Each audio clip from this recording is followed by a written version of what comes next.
In this video, I'll cover how to submit observations with supporting photos and sound files to iNaturalist. I'll do this first on a smartphone. First, open your application, the iNaturalist application on your smartphone. In my case, this is at the bottom left of the screen, the green box with the white dove. In the bottom center is a camera symbol with diamonds on the edge.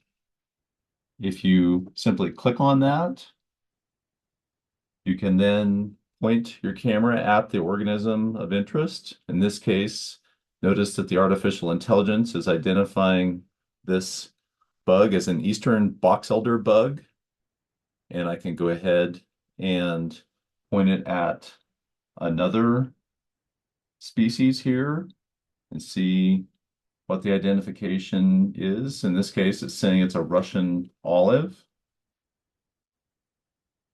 If I go ahead and capture that, it's saying that it is 92.4% certain that it is a Russian olive. I could then click on or touch the eye inside the circle there, and that'll tell me other information about Russian olive to see if this is indeed the species that I want to submit this observation under. In this case, I am certain, so I'm going to select this taxon. And before I upload the photo, notice I can enter different geo-privacy settings. I can make this obscured or private. We encourage you to submit them open. Whether the organism is wild or captive cultivated, in general, we encourage you to submit observations of only wild organisms, not that are in a garden. And then you can capture notes for the individual species, including tagging other members of the iNaturalist community to help assist with the identification of the species. If you decide that you think that this is another species, you can click on the pencil symbol there and edit and look at other species, or use the search in the upper right to search for other taxa that you might want to consider this record being. In this case, we'll go ahead and we're going to select this taxa and we'll upload it now. And then go back to the camera symbol at the bottom center with the diamonds around it. And this time I'm going to hold my finger down on that symbol and look at the various ways that we can submit observations. Before, the default was I just touched it and it took me to the upper center one there. And that's the camera using the artificial intelligence to help with identification. On the far right is a way to submit sound files. The one just to the left of that is a way to submit files that are on your phone, either of photos or of sounds. Again, the top center is the camera with the artificial intelligence. The next one to the left is just the camera with the artificial intelligence turned off. And the far left one is if you want to submit, capture the location and take notes and maybe add a photo or sound file to that later that maybe you have on a camera with a telephoto lens or something like that.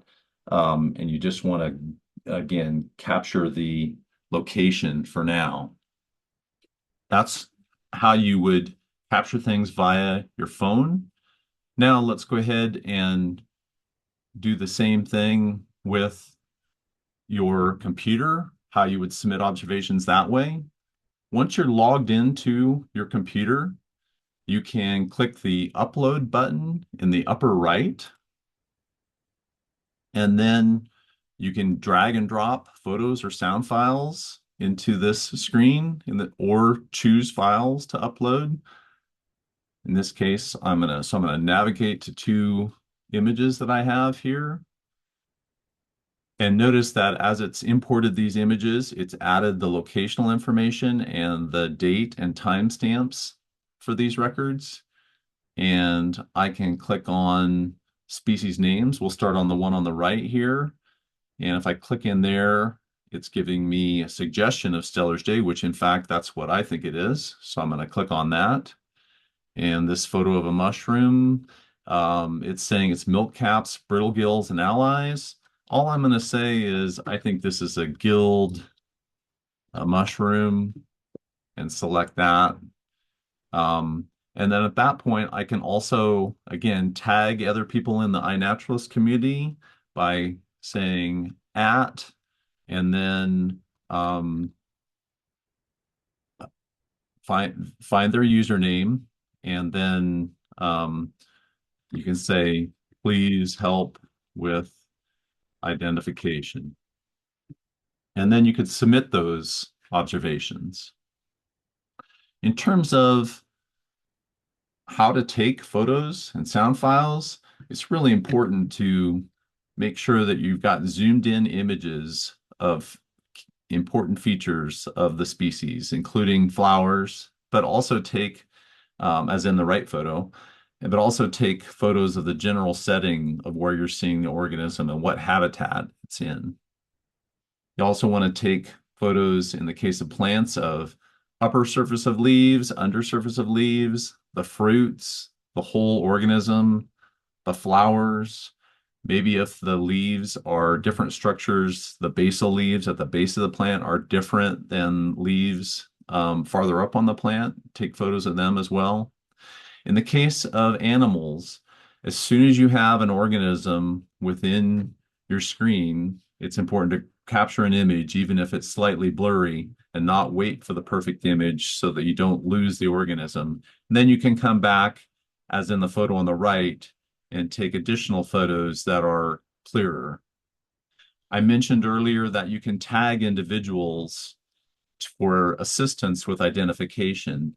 And this screen that you can push pause on um, has individuals across Montana that have agreed to assist with identification of the taxonomic groups that they're listed with. So Scott Mintzmoyer has agreed to be tagged for help with vascular plant identification. There's also some resources here in general on iNaturalist that may be of assistance. Thank you for your interest. Yeah. Oh, one other thing that I will show you quickly in iNaturalist is if you go to your observations, um, you may find that we'll just open up a single observation. On the observation page, this is on a desktop computer. If you scroll down, you'll see top at the right side, you'll see top identifiers for that species. And these might be good people to tag. And here are their, again, they're going to be listed under their iNaturalist usernames. So that may be a good way to find people to tag to assist with the identification of your observation. Thanks for your interest in iNaturalist.